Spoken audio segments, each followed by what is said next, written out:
Do modern digital sewing machines need servicing? Is it a con? What is the greatest enemy to sewing perfectly on most sewing machines? My response is thread and dust clumps. These collect in the bobbin race under the feed dogs and in the works. You may find thread wrapped around rotating and or oscillating objects such as the drive shafts, bobbin hook mechanisms, and feed dog mechanisms. I had my brother LB6810 machine just over a year. I used it at a frequency which I would describe as a bit of the time. But I did put it through some pretty hefty embroidery projects, and overall I sewed quite a few hours most nights. After the magic year when warranties expired, I started having tension problems and thread trapping problems. The thread would get tangled somewhere under the feed dog plate. This issue baffled me, so I began to use my diagnosis skills, techniques, to find the issue.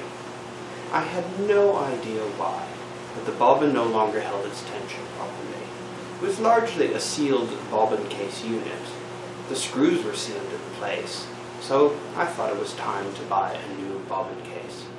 They are not expensive, but I was rather surprised that I wore out a bobbin case after only a year, especially considering that I have machines which are over 60 years old and still work, though I have replaced the bobbin spring in many of these.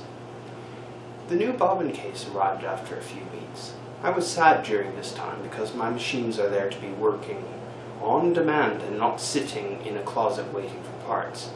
And I quickly put in the bobbin case, and, well, the thread still tangled from time to time, but the tension issue appeared to be resolved. So off came the feed dog plate, and I watched the stitch formation while turning the hand wheel manually, and slowly. The tangling happening somewhere under the hook mechanism, completely out of sight and inaccessible. Okay, so decision time. Either I take it in for a service, or I find out how to take apart a digital machine.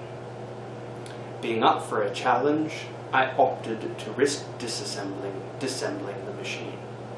The LB6810 is a free arm machine, like most modern machines, so getting into the bobbin area is squishy and a bit of a mystery.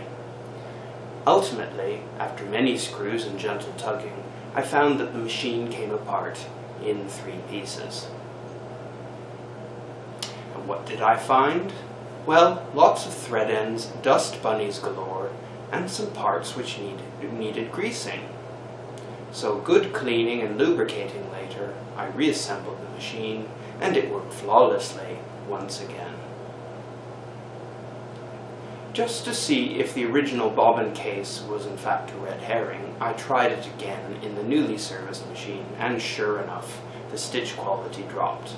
This worn bobbin case went into the bin immediately. So on to my Husqvarna Platinum Plus 2004 machine. When I sold my 1-year-old brother machine to get this Husqvarna machine, because of its larger hoop size, I knew that I was taking a chance in trading a new digital machine for a 12-year-old digital machine. Knowing that this Husqvarna machine had likely not seen a servicing for years, I decided to brave dissecting the machine to clean the free arm area. Same rough process, the machine has a front and a back cover which need removing to get at the free arm area. Though it is possible with this machine to take off each half independently. You will not be surprised to learn that I found an impressive amount of dust and thread in the bobbin area of the free arm of this Platinum Plus, and as well as some parts requiring grease. As expected, after a thorough cleaning, my 12-year-old Husqvarna sews as good as new, and I plan to keep it this way as long as it survives. By the way, if I had the brand new $15,000 machines, I would be more inclined to just take it in for a service rather than attempting it myself.